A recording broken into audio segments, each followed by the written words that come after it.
Hello and welcome back to Redline Rattle Traps. Today's episode is about our 1927 Ford Model T.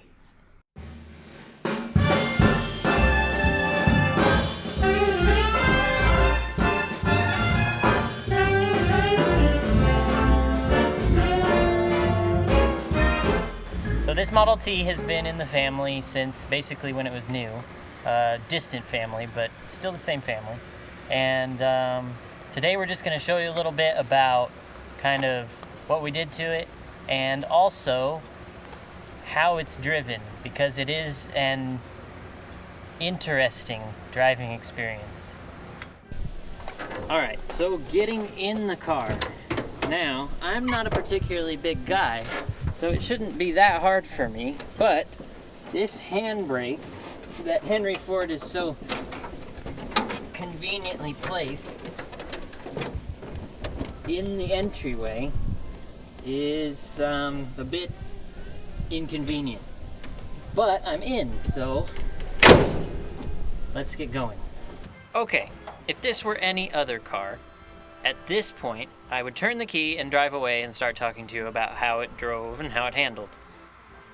But because this is a Model T, what I'm actually going to do is talk about starting it, because it's special. So, there are a few things you need to know. First of all, there's no throttle on the floor, there's only a hand throttle. Second of all, no automatic spark, so you're in charge of advancing the spark here on the other side of the steering wheel. There are 3 pedals. The left one is first gear all the way down, neutral in the middle, and second gear when let up. The middle is reverse, and the right foot is brake. Also, the handbrake is a handbrake, but in the middle it's neutral, but all the way forward it's second gear. So yeah.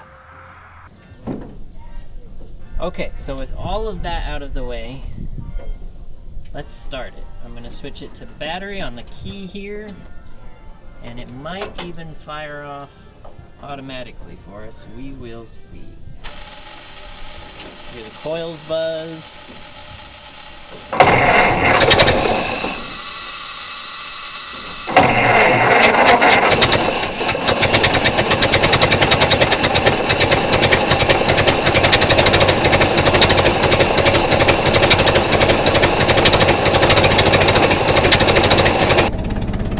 Alright, so the best thing to do here is to put this halfway forward so you can get the car moving.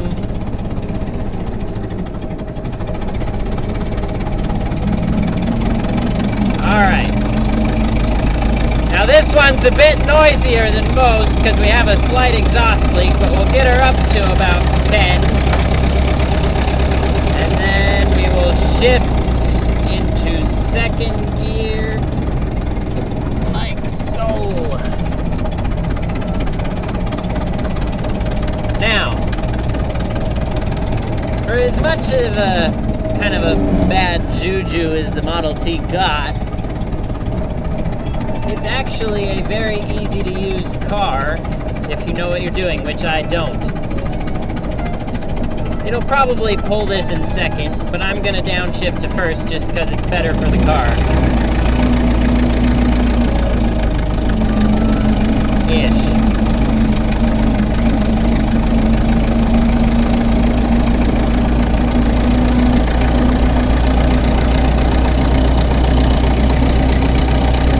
Exhaust nut might come off at some point, but we'll ignore that.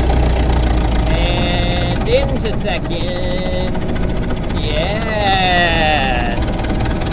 High gear.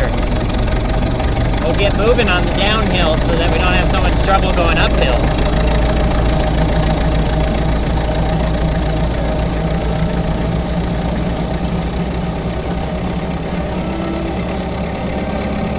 You have to keep in mind, this was the car that took America onto the roads and got them out from behind horses and really put them into the 40-mile-an-hour constant rain.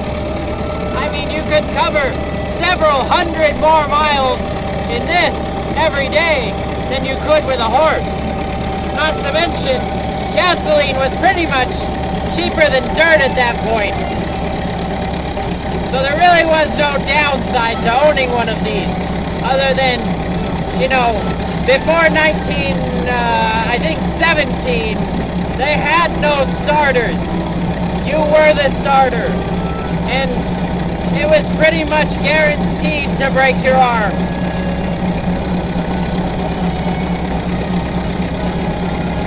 That said, on a non-paved road like this, it's very smooth, it's very comfortable. I mean, I don't feel any of this washboard or anything, and we're doing nearly 30, which is terrifying. I should mention we're also in an agricultural area where we're probably bound to run into a tractor, either figuratively or literally. We'll probably also scare these cows. We'll go through this cemetery to turn around because let's just cut out the middleman.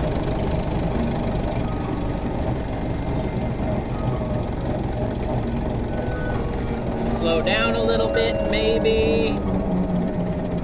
Yep, get her in there.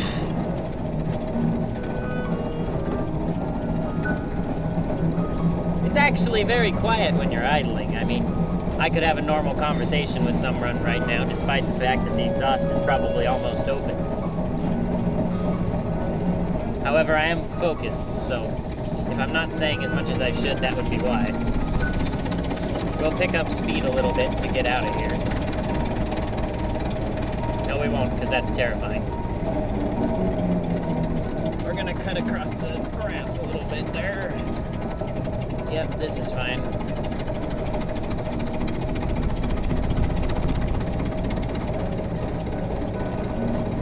It's a very complicated transmission, actually. It has bands like an automatic transmission, but it's completely manual.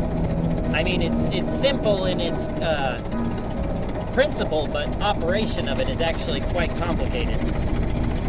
We're gonna retard our spark a little bit here for more torque as we go up this hill, and it's not gonna like that anyways, so we're gonna downshift.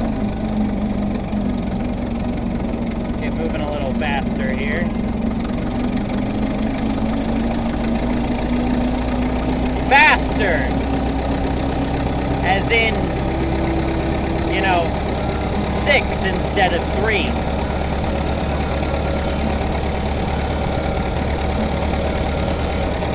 Then we will shift seamlessly into 2nd. And I mean, we're just having a grand old time. Advance our spark a little bit. Use this hill to get ourselves going more. There you have it. Cruising right along now. Trying to keep her on the road, out of the ditch. It's good times.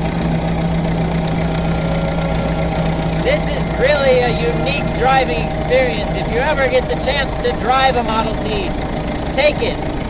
It might be the last thing you drive, but you'll be well glad that you did it.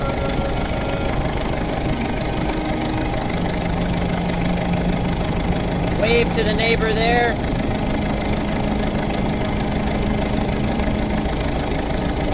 We're only going to go for a very short drive because, well, I mean, in reality, we've probably only done about 1.5 miles by the time we get back to the farm, but, you know, really, that could take hours in a Model T.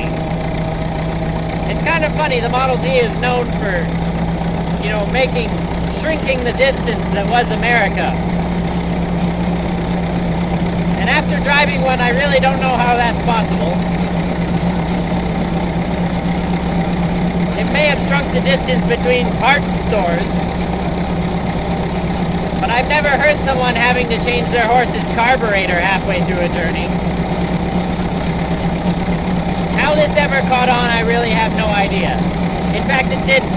We didn't build cars like this anymore because we learned they were horrible. Things like standard shift caught on, foot throttle, you know, all the things that were fixed by the time you got to the Model A that Edsel Ford fixed. Because Henry just couldn't see that this wasn't really great. I mean, he put America on the road, but it wasn't sustainable. You couldn't keep doing this. I mean, it's designed for someone with 3 feet. Well, 3 arms would help as well. So unless Henry Ford was a man and a half, I don't know how he thought this was a good idea.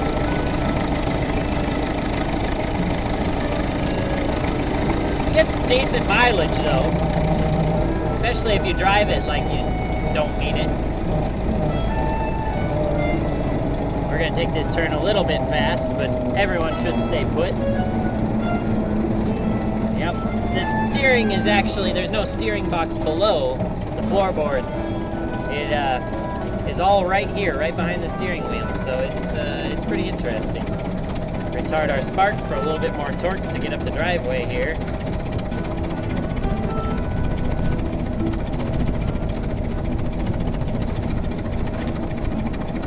And we'll just stop right up here because the car sounds like it wants to.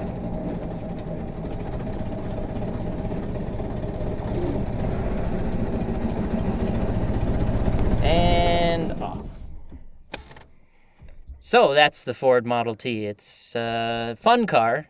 I wouldn't want to drive it daily though. I definitely have more stuff in the fleet that I would enjoy driving more, but it's a hoot. It's a hoot to just take down some dirt roads like it was meant to be. So yeah, it's a good one. If you ever get the chance, for sure, drive one. Just not very far. We'll see you next time on Redline Rattle Traps.